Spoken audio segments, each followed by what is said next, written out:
2012 to order. Will the clerk please call the roll? Murphy? Here. Hall? Here. Barraway? Here. King? Allen? Here. Coop? Here. Kellen? Here. Royball? Here. Quinn? Here. Johnson? Present. Wickman? Here. You have a quorum.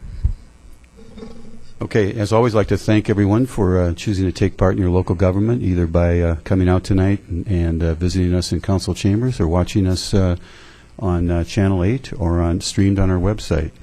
With that, I would ask that everybody rise for the Pledge of Allegiance, and please remain standing for a moment of silent prayer. I pledge allegiance to the flag of the United States of America and to the republic for which it stands, one nation, under God, indivisible, with liberty and justice for all.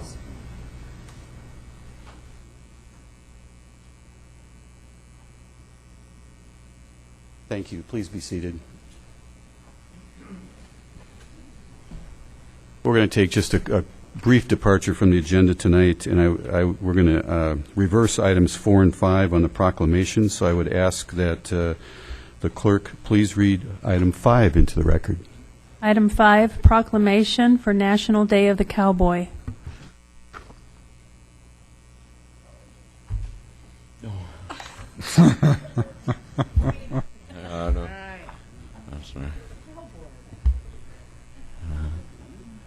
And I have with me Glenn Keller. Everybody in Jefferson County knows Glenn, right, by now? Not so. But Sure. Thank you. From Western Airs, and I would ask Scott Coop, longstanding member of Western Airs, to read the proclamation. And if you'll notice, Council President Kellen has donned the appropriate attire. Scott. All right. Proclamation declaring July 28th as National Day of the Cowboy in Lakewood. Whereas pioneering men and women known as cowboys helped establish America's frontiers, and whereas the cowboy embodies honesty, integrity, courage, compassion, respect, a strong work ethic, courage, and good common sense, and whereas the cowboy archetype transcends gender, generations, ethnicity, graphic boundaries, and political affiliation, and whereas Governor John Hickenlooper has proclaimed National Cowboy Day in Colorado, and the U.S. House of Representatives passed a resolution to encourage recognition of the National Day of the Cowboy to honor both this icon's heritage and continuing contribution. And whereas the Western Airs originated in Lakewood and since 1949 has provided training to youth in Western riding, precision drills, and horse care, while requiring youth to perform well in school and to develop self-discipline and a sense of responsibility. And whereas the Western Airs help keep the cowboy culture alive. Now, therefore, on behalf of the City Council and the people of Lakewood, I, Bob Murphy, Mayor of the City of Lakewood, Colorado, by virtue of the authority vested in me, do hereby declare July 28th, 2012 as National Day of the Cowboy in the City of Lakewood, given under my hand and seal of the City of Lakewood on this 9th day of July, 2012 A.D., Bob Murphy, Mayor. Glenn, it's with great pleasure that I present you with this proclamation. Please say a few words about the Western Airs. Thank you, Mr. Mayor. It's a great pleasure for the second year to receive this nice proclamation. Last year, the Western Airs were honored by the National Day of the Cowboy organization as the Cowboy Keeper. We're one of the very few places in Colorado that have ever been so recognized, and we're honored to continue the traditions of the West and the cowboy way of life, and we appreciate the recognition. Thank you very much. Thank you again.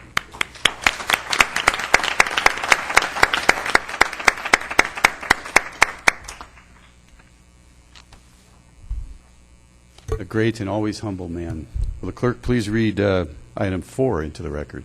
Item 4, Proclamation, Break for Bella. And if Joy Wasendorf, is Joy here? Oh, there you are.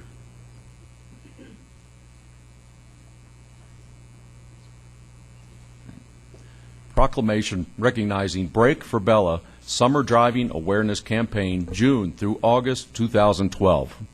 whereas coinciding with the traditional end of the school year, the summer months of June through August represent increased activity among children in neighborhoods and surrounding streets, and whereas motor vehicle crashes are the leading cause of death for children 2 through 14 years of age, and whereas pedestrians account for about 30% of all traffic fatalities involving children under the age of 15 years, and whereas approximately 50 children are injured or killed per week as a result of a vehicle backing up, and whereas safe and attentive drivers who adhere to the posted neighborhood speed limit make our streets inherently safer for pedestrians, bikers, and other drivers. And whereas it is our duty as concerned citizens and parents to educate children about the importance of practicing safety and awareness while playing in neighborhoods. Now, therefore, be it resolved on behalf of the City Council and the people of the City of Lakewood, Colorado, I, Bob Murphy, Mayor of the City of Lakewood, Colorado, by virtue of the authority vested in me, do hereby proclaim the recognition of the Brake for Bella Summer Driving Awareness Campaign from the first week of June through August 2012, given under my hand and seal of the City of Lakewood on this 9th day of July 2012 AD. Bob Murphy, Mayor. Thank you. It's with great pleasure I present this to Joy Wasendorf, with the Brake for Bella campaign. Thank you. Please say a few words. Well, even though I'm actually a resident of Arvada, I just want to thank Mayor Murphy and the rest of the Lakewood City Council for recognizing this resolution. Lakewood's actually the 7th city in the Denver area to honor the Brake for Bella campaign, and this is CIG Public Relations' second summer. Just a little bit of background, Bella was actually the 5-year-old daughter at the time of my colleague Christy Estes. Bella was playing outside of her house in Arvada and was hit by a car that was speeding through the neighborhood. Luckily, Bella, suffered some serious injuries and more emotional trauma than anything. She's now a healthy 8-year-old girl. So from that incident, Christy, her mother, was deeply affected, and so CIG decided to take up this summer campaign. More of a recognition of we're all guilty of texting, talking on the phone, looking at things, eating things in the car, playing with the radio, all of those types of things. So we're just asking people that while school is out and kids are about to pay extra caution and drive safe through the neighborhoods. Thank you very much. Thank you.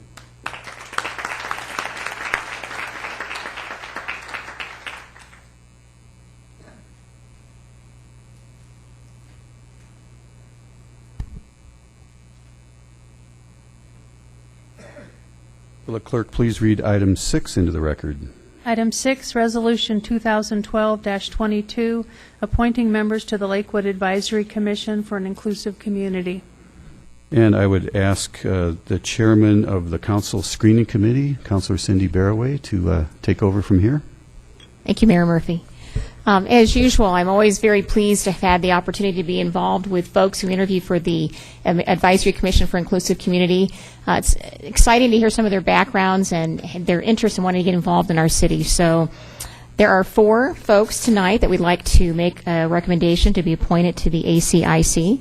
I believe I see at least 3 of them in the room here. Julie Gara, Elizabeth Doxey, there, Nancy Witzel, there, and Robert James is the one I wasn't sure if I could see behind John there. Nope, okay. So the 4 of them, I'd like to, first of all, thank you very much for taking time out of your schedules to come in and meet with us with the screening committee and sharing some of your background with us, and we're looking forward to your involvement on the ACIC. And with that, I'd like to request that we make a motion to approve the recommendations for the ACIC. I second the motion. Thank you. We have a motion and a second. Any discussion? I see several other members of the ACIC here. Thanks for coming out in support. Please cast your votes. And the motion passes unanimously 11-0. Thank you very, very much for your willingness to serve.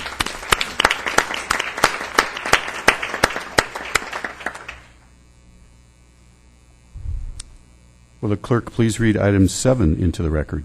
Item 7, Resolution 2012-23, reappointing Roger Pecksock and Kathleen Curtis to the Board of Directors of the Alameda Corridor Business Improvement District. And I'm ready for a motion. Mayor Murphy, I move that we adopt Resolution 2012-23. Second the motion? All right, we have a motion and a second. Just procedurally, this is something by the rules of the Business Improvement District that City Council must appoint the Board of Directors. So Roger and Kathleen are have both agreed to serve again. Any discussion? If not, please cast your votes.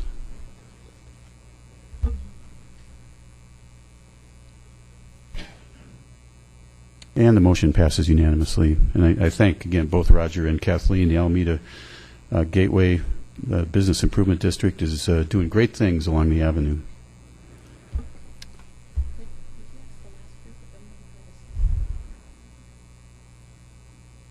The ACIC? Sure. Councilor Allen has asked some of the all of the members of the ACIC would stand up and be recognized. I know the 4 that were just appointed, and then there's many others here too.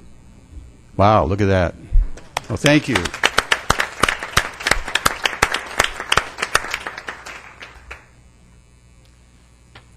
Will the clerk please read item 8 into the record? Item 8, Resolution 2012-24, appointing a member to the Lakewood Judicial Review Commission. And I will turn to Councilor Kellen for this motion.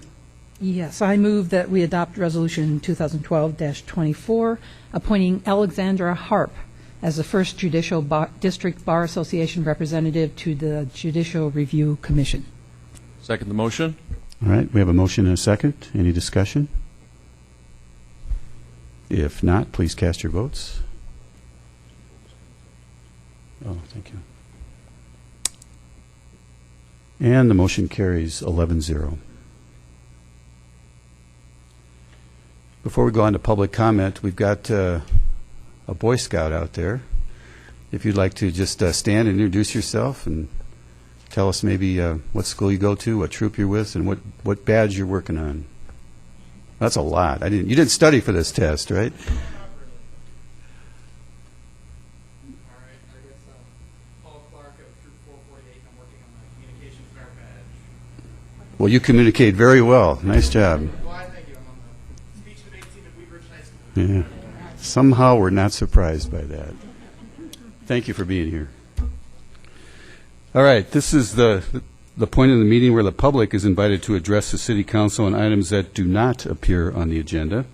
All comments should be directed to City Council, and there is a 3-minute time limit per speaker. The indicator lights on the lectern down here will glow yellow after 2.5 minutes are reached and red when the 3 minutes are up, at which time I'd ask you to wrap up your comments. Edie Bryan, welcome.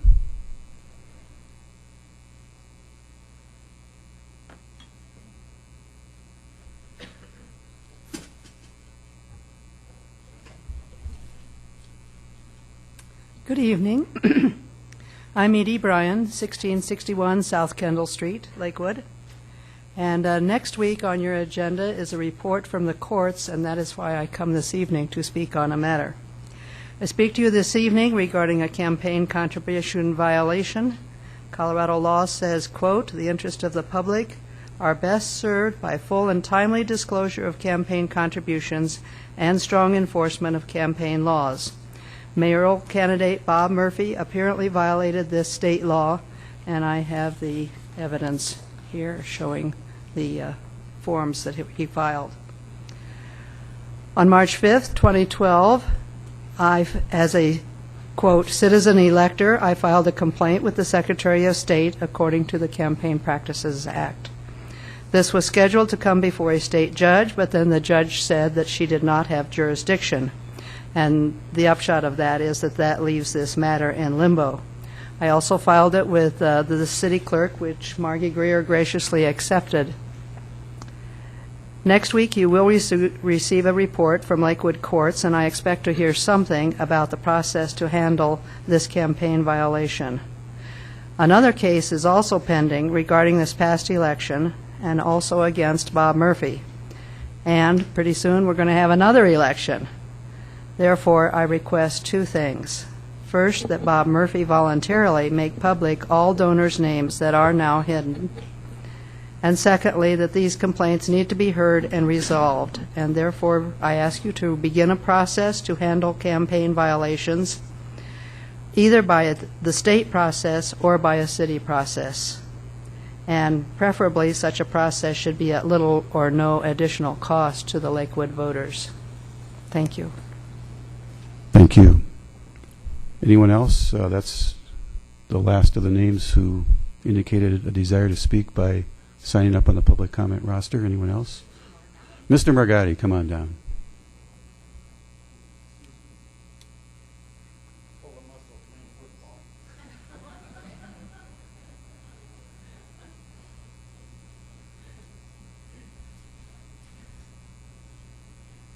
Good evening, Mr. Mayor, City Council, everybody else that's concerned with the city. I'm not happy. I might offend some people tonight, not being here last council meeting. After watching for 5.5 hours on a monitor, I heard everything. I saw everything. Spent a lot of time. I was, as a citizen of Lakewood, was disappointed in the final vote. I feel very proud of the fact that Lakewood is an inclusive community, an all-American city, and a place where we build fields of dreams. My point is, I'm going to cut it short. I have plenty of words to say, but I'm not going to say it. I know I'm going to offend people. But I was not happy with the 8-3 vote. I don't feel that Lakewood deserves that. I don't think Lakewood is the kind of community that should lock the door on elements like that. That was a reach to people who are handicapped. But if we're going to pander to votes, I think it's wrong. It should have been 11-zip. That's all I have to say. I won't go any further. Thank you, Joe. Anyone else wish to speak?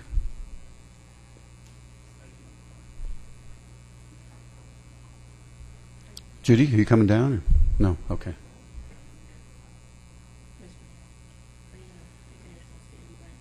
Yeah, two more. All right, with that, I will close public comment, respond to Ms. Bryant's comments. As she indicated, the violation was dismissed by the Secretary of State, and it's now, well, I'll let Tim explain what's going on with the Colorado Springs case, et cetera. I'll do the best I can on short notice, Mr. Mayor. Thank you. What this refers to is the Fair Campaign Practices Act, and specifically the campaign finance portions of state law, which are found both in the state constitution and in state statute. And those two provisions in combination have, for many years, provided a statewide process for dealing with any campaign finance complaints, alleged violations. Complaints are filed with the Secretary of State's office. Cases are assigned to an administrative law judge who hears all types of cases, not just campaign finance cases.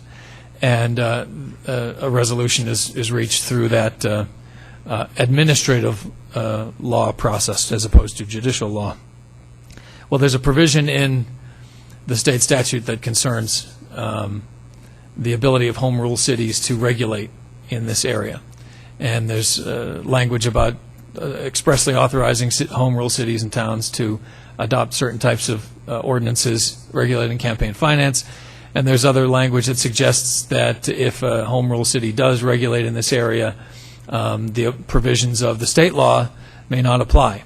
But it wasn't until this spring when a Court of Appeals panel dealing with a complaint of a violation in Colorado Springs interpreted that provision head on and concluded essentially that any home rule municipality that addresses campaign finance in any respect through an ordinance has now deprived the state of any jurisdiction over these complaints and is required to enforce the provisions of campaign finance law itself.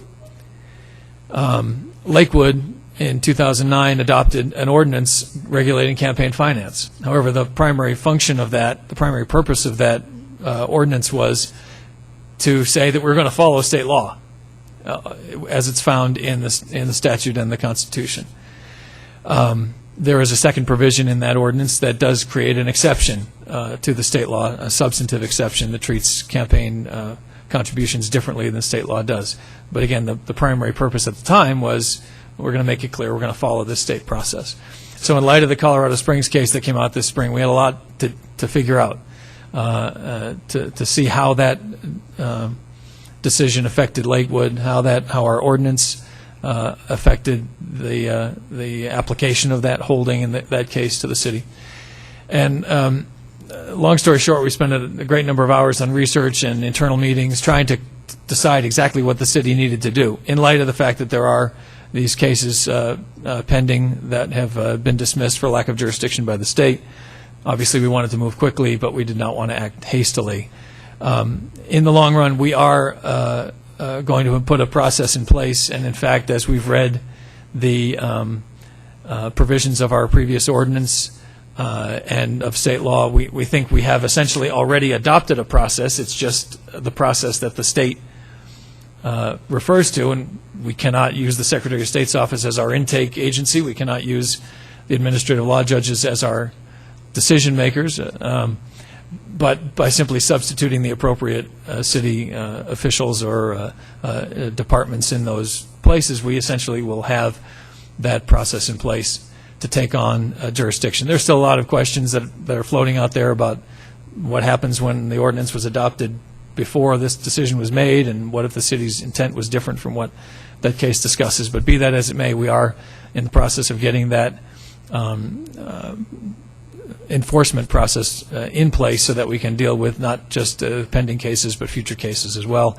And then we anticipate that there will be some desire to look at the substance of the campaign finance rules, and that'll be handled at a later date with much more discussion and public input. So the answer is we are moving forward with it. It will not involve the Lakewood Municipal Court, so it won't be discussed at the court presentation next week, but it is something that is very close to being finalized.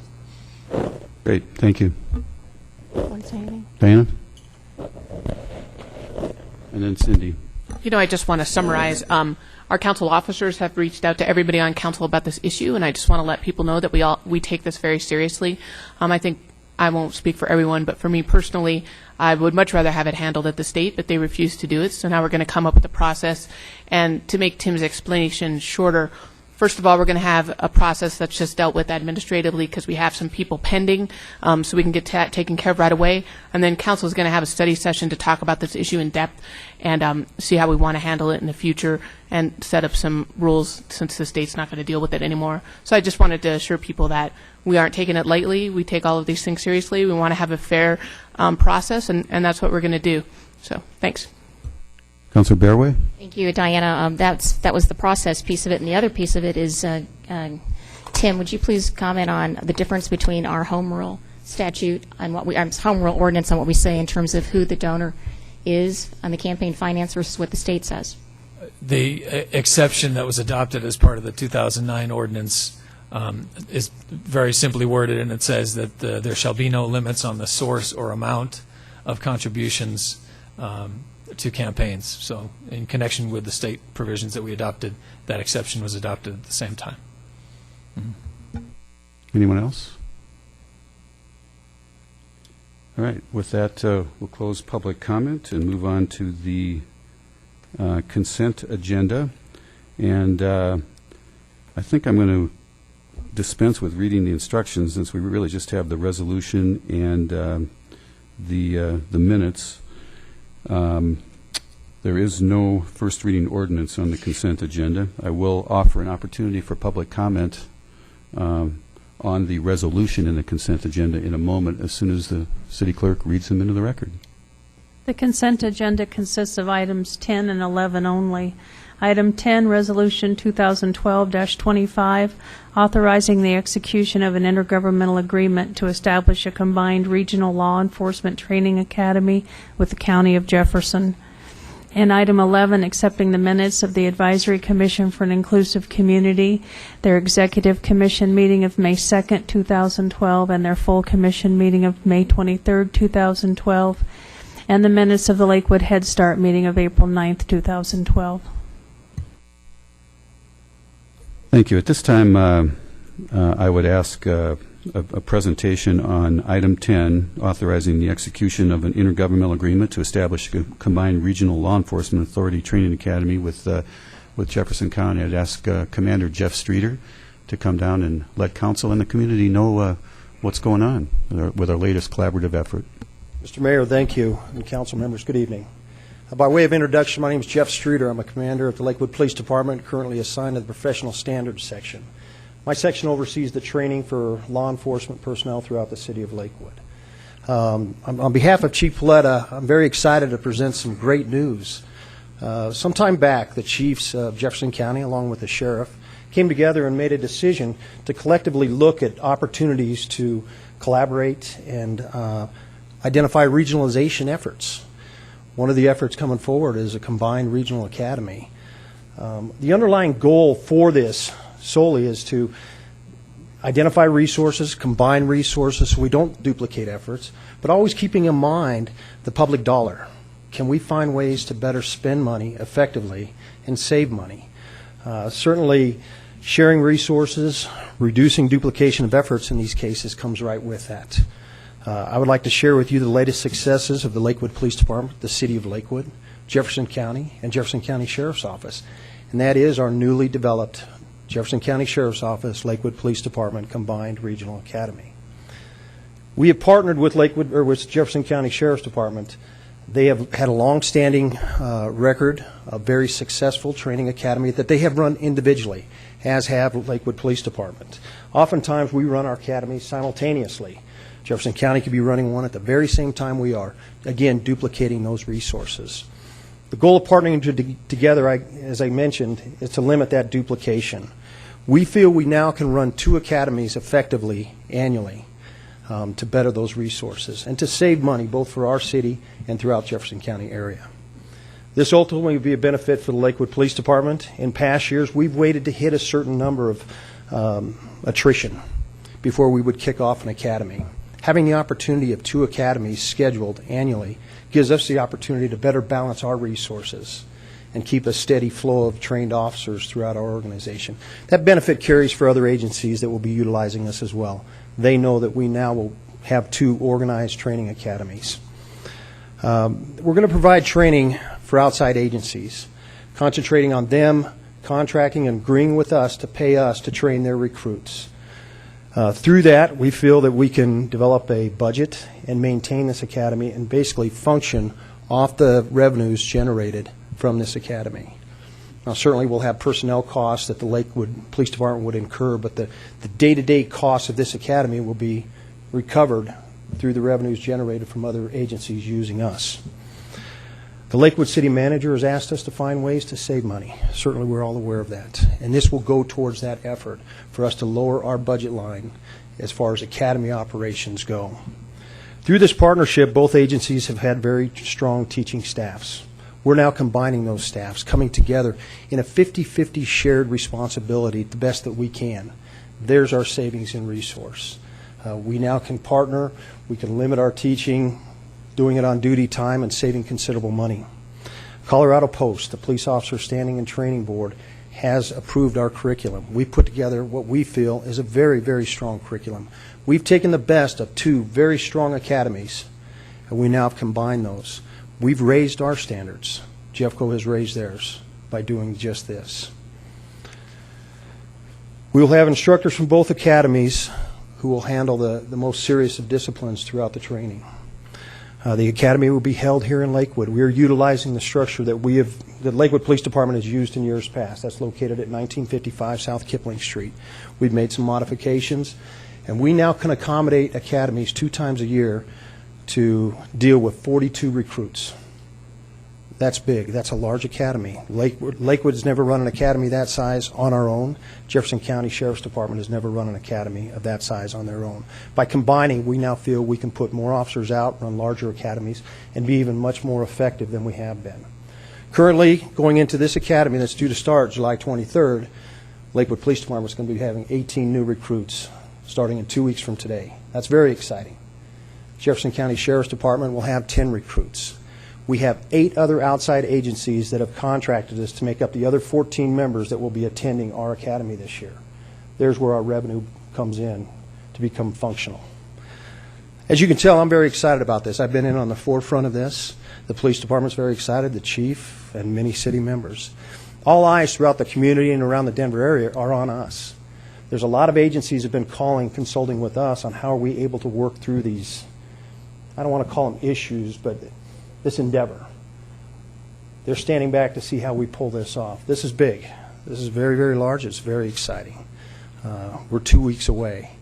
So I guess we'll stand back and see how things go, but I'm very, very optimistic and very, very excited. I know you have some information that's been provided to you. I'll be happy to answer any questions that you may have regarding this. But thank you very much for your time. You know, we all think it's great, obviously, and intuitively, one would think that when the county and the largest city in the county join forces on training, that leads to greater collaboration out there in the field, particularly in those situations when you got to work together. So we anxiously await the results, and we know they'll be highly successful. Thank you. Anyone else? All right, thank you. Thank you, Mr. Mayor. I'll now open the public comment portion on the consent agenda. Anybody wish to comment on that item, since it's the only one? Great. I'll close public comment, and I'm ready for a motion on the entire consent agenda. Mayor Murphy, I move for approval of the council minutes for acceptance of the minutes of boards and commissions and for adoption of the resolution, all of which are included in the consent agenda items introduced into the record by the city clerk. Second the motion. We have a motion and a second. Any discussion? If not, please cast your votes on the consent agenda. Mine is a little sticky tonight. And it passes 11-0. Thank you again, Commander, and best of luck.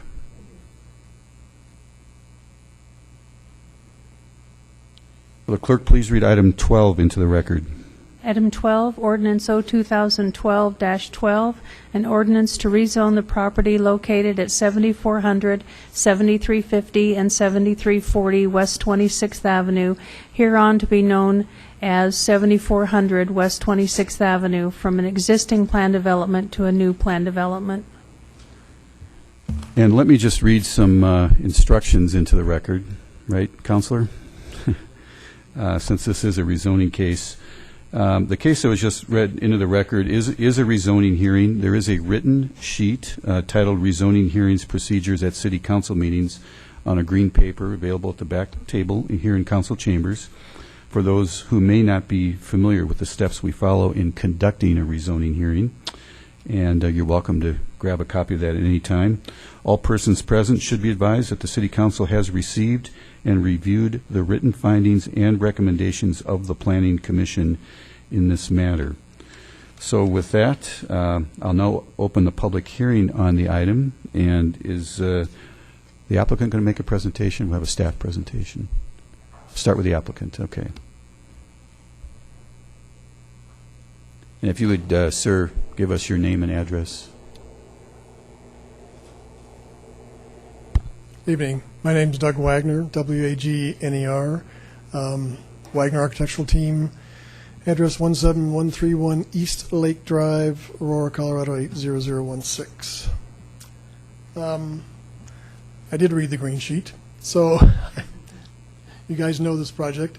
It's simply a rezone from an existing PD that was an office building with a large amount of parking, a large amount of impact to the area, rezoning it to another PD. This mixed-use project that's 84 age-restricted senior residential units above ground floor neighborhood retail. And as you've probably noticed, we've restricted some of those uses to uses that we would want in our neighborhood. We've designed it to be small, kind of starter spaces. It's not big box. They're spaces anywhere from 1,200 to 3,500 square foot of office space or retail space, and we've got the single access lined up with the Beth Eden Baptist Church driveway. We've kind of worked with staff over quite a few months on site location, building location close to Wadsworth and not up on 26th, and you've probably read all that comment. So I don't really have much more to add from what was presented at Planning Commission, but we're here to ask any questions or answer any questions that you might ask, and keep it pretty brief and close it for our presentation at that point. Thank you, Mr. We Wagner. do have a site plan if you'd like to look at that on the overhead. Okay, thank you. Kara, you're on.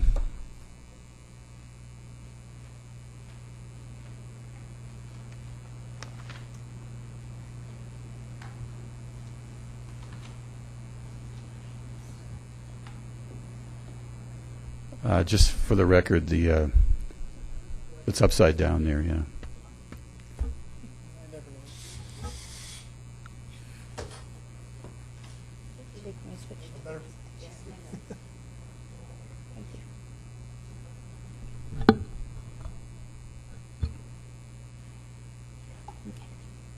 Good evening, council members. My name's Kara Mueller, and I'm with the Planning and Development Assistance Division. I'm here tonight to present staff's report for the Lakewood Gateway Official Development Plan, case number RZ11-001.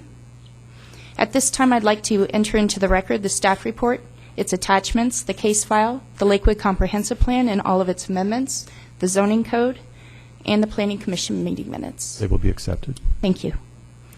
I'd like to begin this evening by stating that staff is recommending approval of this rezoning case based on the support of the Planning Commission and the findings of fact and order as presented in the staff report. The location of the site is 7400 West 26th Avenue. It's in the southeast corner of West 26th Avenue in Wadsworth. The applicant is proposing this evening to rezone from an existing planned development that allows for office and retail uses to a new planned development to allow for a mix of residential, age-restricted units, small business, and retail uses. The primary difference being the addition of the residential age-restricted units. The vicinity is located here in yellow. It's approximately 3 acres. It's in the southeast corner, once again, of Wadsworth and West 26th Avenue, Wadsworth being indicated in green and West 26th Avenue in red. There is a regional detention pond facility to the south, as well as residential to the east and south. This is standing at the intersection and looking westbound at an existing professional office building. In the northwest corner is the Crown Hill Cemetery. In the northeast corner is the Baptist Church and School. This is standing along Wadsworth, looking eastbound across the property. This is standing at the intersection, looking southbound on Wadsworth. As you will note, there is a detached sidewalk that is present along the western portion of the Regional Detention Pond facility. As you turn to look north, you'll notice that it turns into a dirt path. With any development on this site, there will be a continuation of the detached sidewalk. This is standing where the new curb cut and access point to the proposal will be. It does line up with the school and church across the street to the north.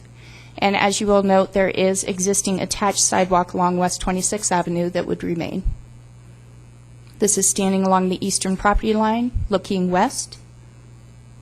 And this is once again at the southwest corner of the site, looking across the Regional Detention Pond facility. The existing zoning on the site, once again, is a PD, and it is per the Lakewood North Official Development Plan. Across the street where the professional office building was shown is the Archer Official Development Plan. There is 1R as well as 2R zoning, which are large lot and small lot residential within the city of Lakewood, and there's single family residential to the east and south. To the north is Wheat Ridge, and the zoning there is an R2. With any rezoning application, there is required that a conceptual site plan be provided. It is conceptual in nature in one way to show that any proposed development standards and land use could be proposed on the site. You have Wadsworth once again to the west, and to the north you have West 26th Avenue. In this conceptual site plan, you will note that they have a 4-story structure that is brought up to the Wadsworth frontage. This would allow for the small business and retail on the main floor and 3 floors of age-restricted residential above. There is proposal for 10 bays of a garage along the eastern property line, as shown in this conceptual version of a site plan. Here is the access point with any development that would be proposed to line up with the church access across the street, and there is circulation on the site for emergency vehicles as well as any kind of residence. The red arrows indicate the public improvements, which would be the existing attached walk along West 26th Avenue and the extension of the detached walk along Wadsworth. The yellow arrows indicate further connection through the site. It is something that we would want to bring to the site, and with any final site planning, we would determine where those final locations would be. As well as plazas, as indicated in the North Wadsworth Boulevard corridor plan. The indication of wanting to have those outdoor spaces is part of this proposal as well. Some additional seating areas, and the addition of an entry feature into the city of Lakewood. This could be a sign or a piece of art. And there is water quality. The arrows indicate basically the flows on the site, and they would go into the small water quality area prior to being released into the regional detention pond facility. Typical with any official development plan to go along with the conceptual site plan are either conceptual elevations or sections. Provided here is a section that shows Wadsworth, the property line, and the existing residential to the east. With this conceptual site plan, there's an approximately 135 feet from that eastern property line to the main edge of the principal building, as you can see here.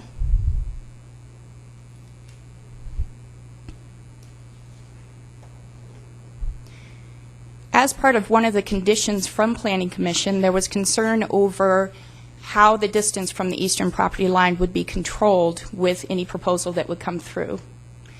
They had proposed as part of their condition that 135 feet remain no taller than the existing residential allowance of the zone district to the east, which max would be 35 feet. And so that is one of the conditions before you this evening. As part of the zoning improvement that the city is going through, we are looking at a transition zone between existing or zoned residential districts and a mixed-use concept. Indicated here, you would see the property line between the two districts, and whatever the maximum allowed height is for that residential, that would have a distance of currently being proposed 75 feet for that transition. Once again, Planning Commission in this particular case wanted to hold that at 135. There was also a question on age restriction. What is age restricted? There are a couple mechanisms in taking a look at recording what age restriction could be. After Planning Commission, we've had some discussions with staff and legal counsel on what is the appropriate mechanism to look at for that recordation of age restriction. The applicant will be going forward for grants, and through those grants, that process will define what that minimum age is. Therefore, it's not called out directly on the official development plan, which is truly a land use document and not necessarily a place to define, what age of persons can actually live within a community. Through deed restriction or equivalent instrument, you could record what age restriction is once you know what that is.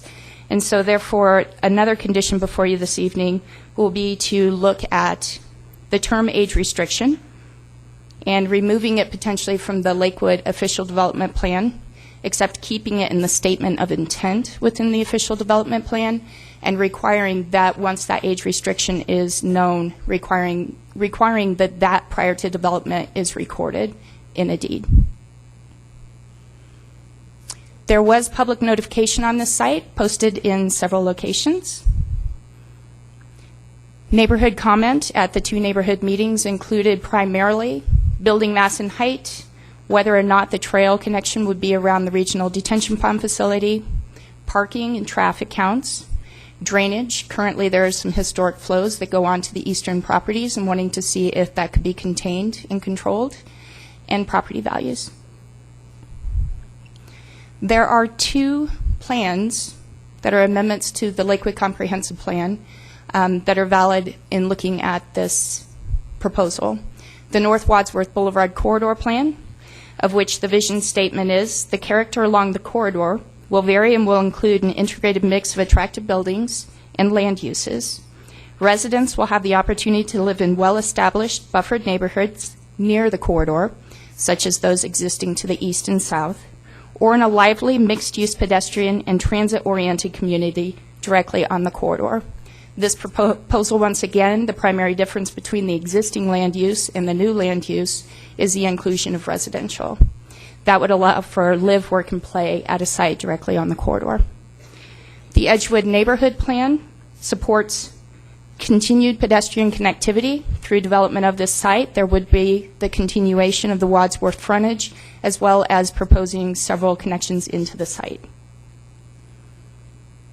There are 5 criteria that are looked at when determining a rezoning, and we'll go over those quickly. Public health, safety, and welfare. We do require certain documents to be reviewed as any land use issue. For engineering in this case, we looked at preliminary drainage study, preliminary street construction plans, and a traffic report. And as previously stated, a conceptual site plan. The existing ODP does allow for everything but the residential use. Residential use on that corridor is supported by the North Wadsworth Corridor Boulevard Plan. The second criteria is neighborhood compatibility. The surrounding neighborhood is primarily single-family residential, churches, and the regional detention pond facility. Mixed-use development is envisioned along the corridor. Currently, you can have the office and the commercial. Now we're adding the residential to get that true mixed use. And residential adjacent to residential is compatible. This is evidenced in the conceptual site plan through allowing for small-scale business and retail uses, trying to look at bringing in neighborhood uses for this site.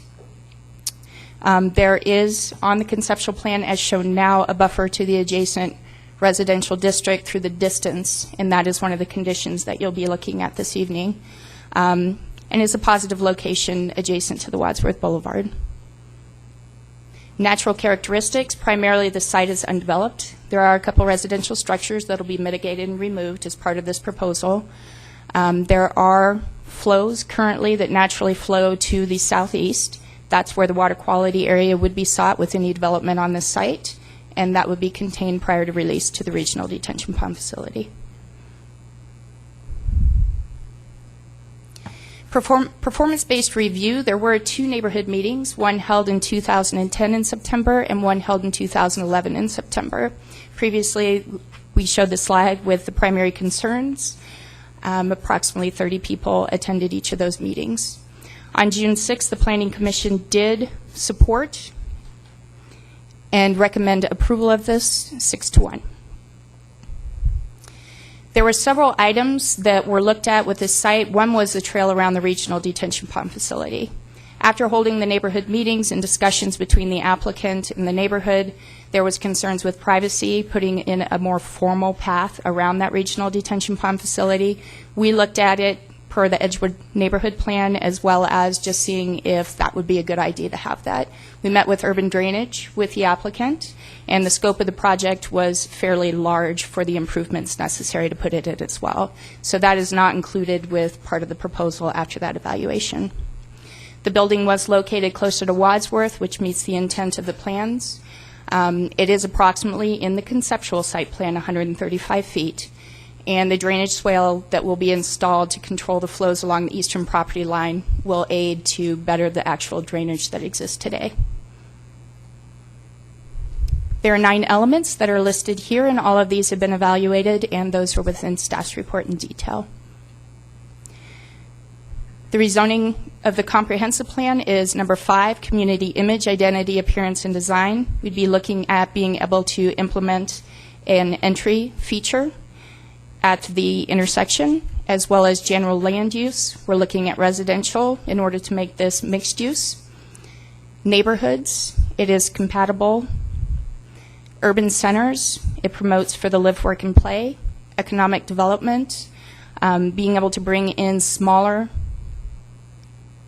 business and retail uses will boost economic development. And then transportation, through review of the transportation or the traffic report, it was not determined that this use would negatively affect the improvements. Therefore, through evaluation, we find that this proposal does meet the rezoning criteria, and therefore recommend that Planning Commission and City staff recommend that City Council approve rezoning case number RZ11-001. There were 2 conditions that were previously mentioned. The one from Planning Commission, any portion of a building located within 135 feet of the eastern property line shall have a maximum height no greater than the maximum height allowed in the adjacent residential zone district. And then from the staff, the term age restricted shall be removed from the Lakewood Gateway official development plan in all instances except for the statement of intent. Prior to development of the site, a deed restriction document or equivalent instrument shall be recorded that includes the definition of age restricted. That concludes staff's report, and I'll be available for any questions as well as various other staff members. Thank you. Okay, thank you.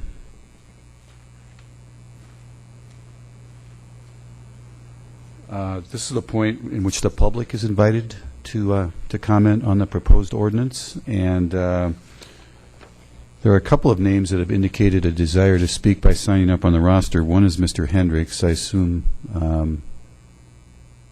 you're with the development team and therefore would not wish to speak at this point. Okay.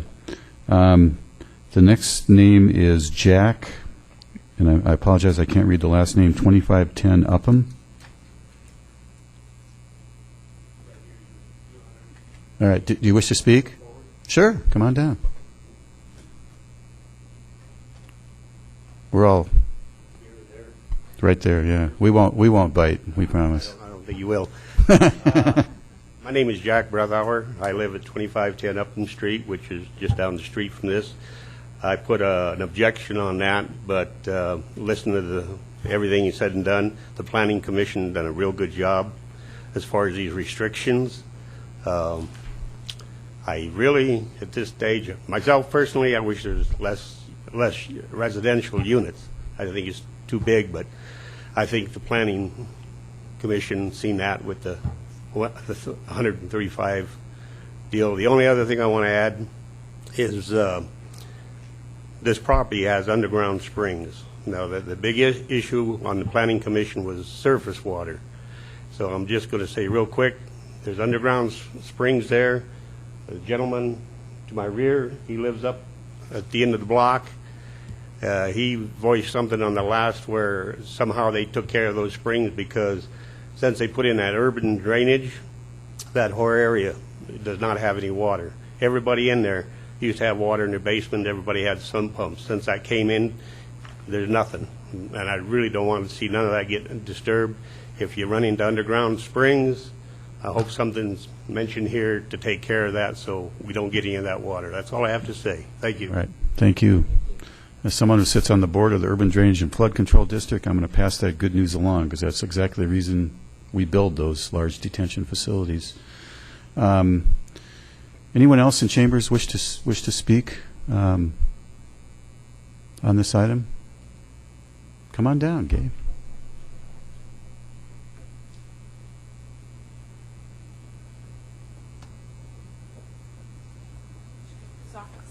That's all right. Talking as an ACIC member. As a citizen, my name's Gay Dugan. I'm at 14157 West Virginia Drive. And I think this sounds like a great idea. I just wanted to offer one suggestion to make it a little bit more compatible with the neighborhood.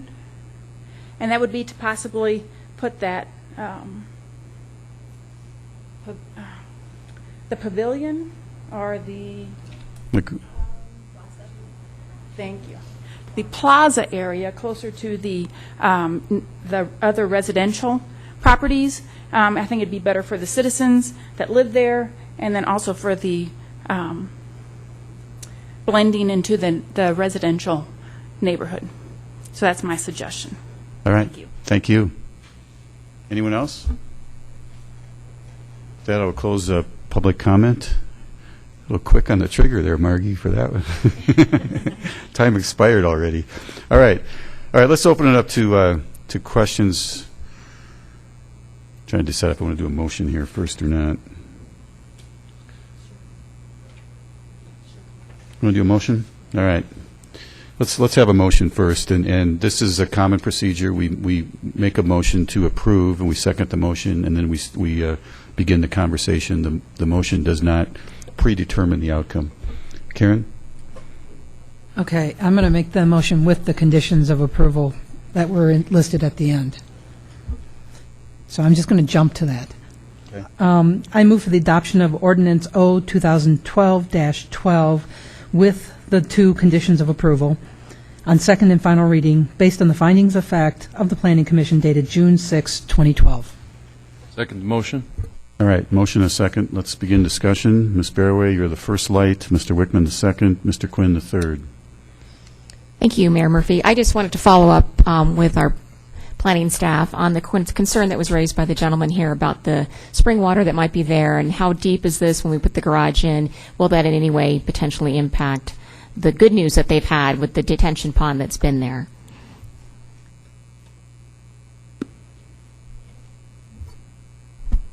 I'm going to turn that over to Ken Hargrave with engineering. Thank you. Good evening, Ken Hargrave, Lakewood Engineering. We don't really have at this time with the preliminary plans that information as far as groundwater table is concerned. I have heard some of those concerns expressed as well when we had our discussions with urban drainage, and that's something that's going to have to be looked at specifically when they submit for a building permit. They'll have to do some testing of the soils and find out what the specific groundwater conditions are at that time. Well, kind of follow-up question on that while you're there. So if there is potential that they don't have to dig very far and they find some water, does that mean they'd have to build it start a little higher for the floor of the garage? Or does it mean they are not able to build what they'd like to build? I know it's purely hypothetical, sorry. You never should ask a hypothetical question, but I just did. No, that's quite all right. Actually, they're not proposing really an underground garage per se. So as I understand it, the building actually has all surface parking, so there's not an underground garage. But obviously, any sort of groundwater conditions would need to be considered specifically with the foundation design, and that might involve under drains or foundation drains and pumps and things like that. Okay, thank you. Sure. Thank you. Any other questions for Ken while he's up here? All right, I'm going to go out of order since you're already here to save some shoe leather, walking back and forth. This is having to do with the ground surface drainage. Had the residents to the east, are they currently having issues with the drainage, and will this eliminate those problems if they are? I have not specifically heard of any issues that have been expressed by the residents. However, if you look at the historic drainage patterns, there is a portion of that site that drains generally to the east and to the southeast corner. With the proposal, they will be installing, according to the preliminary drainage plans, they will be installing a drainage swale to capture those flows and direct those flows along the edge of their site to the south, to the existing swale along the edge of the detention facility, so that way to alleviate any sort of runoff from their site, the properties to the east. Thank you. Councilor Wickman? I don't have any questions about the merits of the case. I think it's a fine rezoning. I just related questions on those legal issues about the age restrictions. I'm glad to see you're taking some of that stuff out. But by any chance, is there any potential legal exposure on our part with what we have? I guess just want a little reassurance that we've got that covered. You mean the ability to approve a project with an age restriction? Yeah, I'm just kind of wondering, just mentioning that at all, could that open us up to anything? These types of projects have been recognized as legitimate, and there are age-restricted developments in the community today as well as all over the country. They're all over town. Okay, so we're confident we don't have a legal problem here? If done correctly, we won't have a legal problem. Thank you much. Councilor Quinn? Okay, just a follow-up on that, basically. So we have the statement of intent that says they're going to record this deed with the age restriction. How do we follow up and make sure that's done? What's the mechanism for that? Well, the proposed language that staff has put together is intended to address that situation.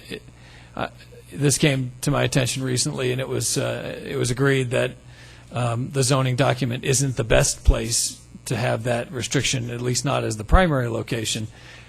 There are other mechanisms besides a deed restriction, and that's why we've included that language in there that says, or other equivalent instrument. But the whole point was that there would be a document recorded as a requirement of approval, if the conditions are part of the approval, a document recorded that would define the term, age restricted in this case, and require it to be documented for each unit in an appropriate form, whatever that may be, and we'll be able to work with the applicant on where that should what that should look like when it's finally done. And would that ordinarily be planning staff that follows up to make sure that happens? Yes. Okay. I'm just a little concerned about statements of intent to do something that aren't followed up on. We've seen the problems that can result from that. The condition would make that enforceable. Okay. Go ahead. Does that matter? Because this is a land use rezone. It's not who lives there. So is that really an issue for us to even be concerned about? I mean, if that's what they'd like to do, I think that's great, because our census showed that our community is aging, and we were going to have a higher population of folks 55 and over. But I don't know that that's a question for us as a council, because this is a land use issue and not necessarily who's going to be there. It's that we're going to have residential opportunity at this particular location. That's right. It's one of the reasons why we're talking about not making the ODP the document that sets that out. It is part of the proposal, and there's a mechanism to follow through on that, but it's not a land use criterion per se. Right. Thank you. Councilor King? What we're talking about would be done through the covenants, and that is done by the developer and then recorded through the title company. So it has nothing to do with the rezone. Right, and that's, we're just trying to reflect the intent of the development. If I could add to that, we have the second condition that you saw was to take age restriction out of the ODP, but it also said that we would, require this deed. We don't have to do that. You could, if you're more comfortable as a body, just remove age restriction from the ODP and not require the age restriction deed. They're certainly welcome to do it on their own, but that keeps us out of legislating who can live there. I'm going to suspect that probably opens up other possibilities from the developer's standpoint in terms of any tax credits or grants that you might be applying for, or am I assuming wrong there? While he's walking up, I think the only other change might be in terms of the parking spaces, because I think you were looking at a figure of maybe only, I think 65% of the folks might have cars. Is that True. the number I remember? Well, it could also make some differences in the design of the units, too. Right. Right. Good evening. Mark Hendricks, HENDRICKS, 12799 North Pinecone Road in Parker. We don't specifically need to have a deed restriction or a covenant, and what you described is exactly what would occur. It would be a covenant that would be recorded. We've had other communities that have required that, and we don't really have any problem with that whatsoever, but it isn't a requirement necessarily. Other communities have posed that as a restriction just because they don't want us to go in and design it with units designed for seniors and, you know, primarily 1 and 2 bedroom, smaller units, limited parking restrictions because our residents don't drive as much, and then start leasing to families with teenage kids and all the cars and other things that come along with that. So it's not a requirement of ours. We had actually proposed it ourselves that we were willing to allow the city, if they wanted to do that, clearly they can do what they want, but if it made them feel more comfortable. I'll tell you, Councilor Allen, I know you pushed your button. I noticed on the presentation the first neighborhood meeting was in September of 2010. This has been in the system for a long time, and I'm going to presume that the conversations that we've had with the neighborhood all this time have been about an age-restricted community. And I would be hesitant at this point in time to change the rules of engagement at the 11th hour. Diana? You know, I just had a comment about the 135 feet. I just wanted to commend staff as well as the developer for listening to the public and taking that in consideration. It always makes me feel better about rezonings when it's obvious that there's been outreach in response to people's comments. So thanks. So getting back to that point I just made about how long this has been in the process, this was case number RZ 2011-01. I'm going to presume, as in mostly all of our rezoning cases, what came in is a lot different than what came out at the end of the pipeline here. Kara? As far as land use proposal, it's remained to be the approximately 4 stories, main level, retail, office, small retail, and then the independent senior age restricted living above. So the land use proposals remain the same, and to go back to the point that you made on what's been actually spoken about at the neighborhood meetings and with the neighborhood and questions answered throughout the process, they've looked at the proposal as age restricted. Okay. I'd like to ask the developer why this use on this site? What attracted you to it? Well, first of all, Lakewood is a community that's aging. I think most communities fit that criteria, but I think Lakewood is one that certainly does. There's a high need, and we have looked throughout Lakewood and throughout the west side attempting to find sites that would satisfy just the need in terms of meeting that need of senior independent housing, and particularly affordable, because that is really the highest need, and that's primarily what we develop. This site was of particular interest because of the ability to combine a mixed use with retail and the residential combined, because we feel that that's a good fit. We've done that in other locations. It seems to work very, very well. And there weren't very many sites that we could find and identify that kind of met all of those criteria. I didn't hear transportation. What about transit, buses? Well, the buses are important. The seniors, of course, are particularly interested in using the buses, so that is important. Okay. Okay. That's great. Thank you. Councillor Kellman and then Councillor Johnson.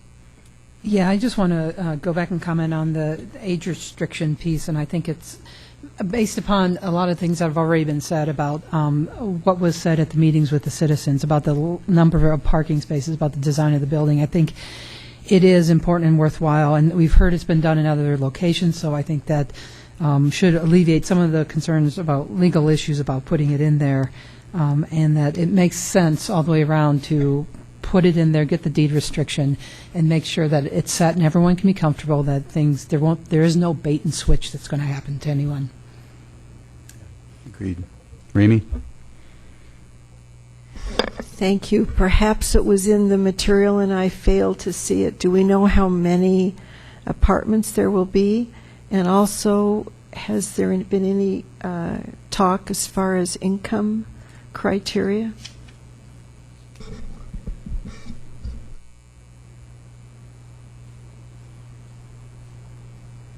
Right now, we're planning for 84 units. And the income criteria could change between what we're sort of planning now and what may occur at the point in time that we would develop the property, but it'll be a range of 30 to 60% of area median income. And that's essentially going to be incomes ranging from $15,000 up to about $35,000. And that changes every year as the income guidelines change. It's put out by the Treasury every year. Are you applying for low-income housing tax credits? We will at the point in time that the project's ready to be developed. Okay. Tom? I actually just had a comment that this is really directly on point with the North Wadsworth Corridor Plan. And going back to that whole planning effort that Alexis Moore headed up with the Community Advisory Group, and it's great to see a project come along like this that's, as I said, directly on point. So just a comment. Thank you. Councilor Barraway? Sorry. If anybody else have any other questions first, I'm just going to do some comments too. Okay, thank you. I agree with Councilor Quinn in that this is a great use, I think, of the property. It's good use of that land. We'll get some improvements out of it. There, as we saw, there was a sidewalk that ended, and then we had, I don't, you guys have a name for it, the trail. It's like a habit trail, social path. The social path that goes from the end of the sidewalk to 26th there on Wadsworth. The only thing that we're changing in that from what was currently exists is we're adding the residential use. We're improving, hopefully, we'll be improving that drainage for the folks to the east. And it meets the Wadsworth Corridor Plan as well as the rezoning criteria. And as I mentioned earlier, our community is growing older, and we need some more housing for folks that fall into that age category, which some of us on council are rapidly approaching, unfortunately. Why are you looking this way? I don't know. I'm not looking this way, that's for sure. Good one. Good comeback. I believe I just want to comment that I'm going to be 29 forever. That's right. And I wasn't looking at you, Diana, either. No. Anyway, and I'll be approving this rezone. Okay. Anyone else? Questions, comments? Yeah, certainly the also commend you for working with the neighborhood, held a couple different neighborhood meetings. You know, all indications from our neck of the woods up there is that the neighborhood is supportive, and certainly, frankly, the vote of one particular planning commission member was one of the founders of the neighborhood in which you're building. Indicates very, very strong support from the neighborhood. So we thank you for your work with them. Please cast your. We have a motion and a second on.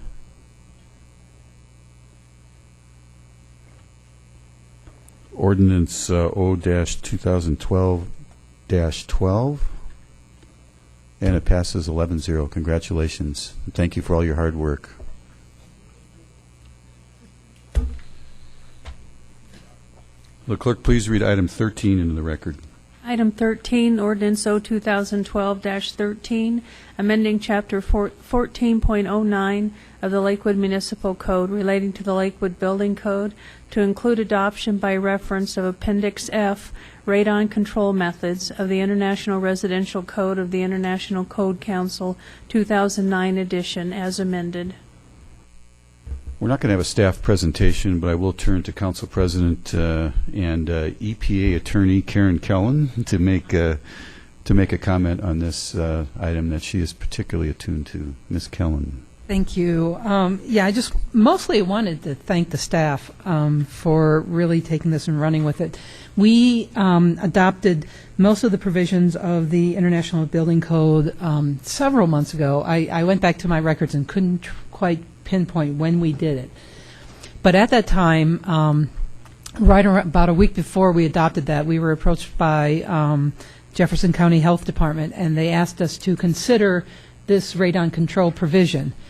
At that point, we had the city had gone through a pretty extensive outreach program with the business community in adopting the international code, and felt like it would be disrespectful to them to not go back to them and talk to them about it. So the city went back. They talked to the building community, and are coming back with this, which I think it takes into consideration their concerns, also meets the needs of the Jefferson County Health Department, and I just think it's great that you guys, it shows the follow through. We mentioned it You went out there, you did your job, did the outreach, and coming back to us with a good ordinance that meets the needs of the radon control and also meets the needs of the building community. So bravo, thank you. I really appreciate it. All right. Thank you. I'll now open the public comment portion of the hearing on this item. And Phil Besant, 10490 West 8th Avenue. Please come on down. Good evening, Mayor Murphy and City Council. I'm Phil Besant. I'm the chairman of the review board. And the review board adopted this unanimously as well, and I too want to echo and applaud the city's efforts in this behalf, and I encourage City Council to pass this. Thank you very much. Thank you, Mr. Besant. Anyone else? With that, I will close the public comment portion. I'm ready for a motion. I move for the adoption of Ordinance O 2002-13 on second and final reading. Second motion. Motion and a second. Any discussion? If not, please cast your votes. And the ordinance passes 11-0. Again, I echo everyone's comments to staff and the outreach that took place there. The clerk, please read item 14 into the record. Item 14, Ordinance O 2012-14, authorizing a non-exclusive easement agreement to the Bancroft Clover Water and Sanitation District for an underground water line across Bonfils-Stanton Park. Again, we will not have a staff presentation on this item. I'll open the public comment portion of the public hearing. No one's indicated desire to speak. With that, I will close the public comment portion. I'm ready for a motion. I move for the adoption of Ordinance 2012-14 on second and final reading. Second motion. Thank you. We have a motion and a second. Any discussion or questions? If not, please cast your votes.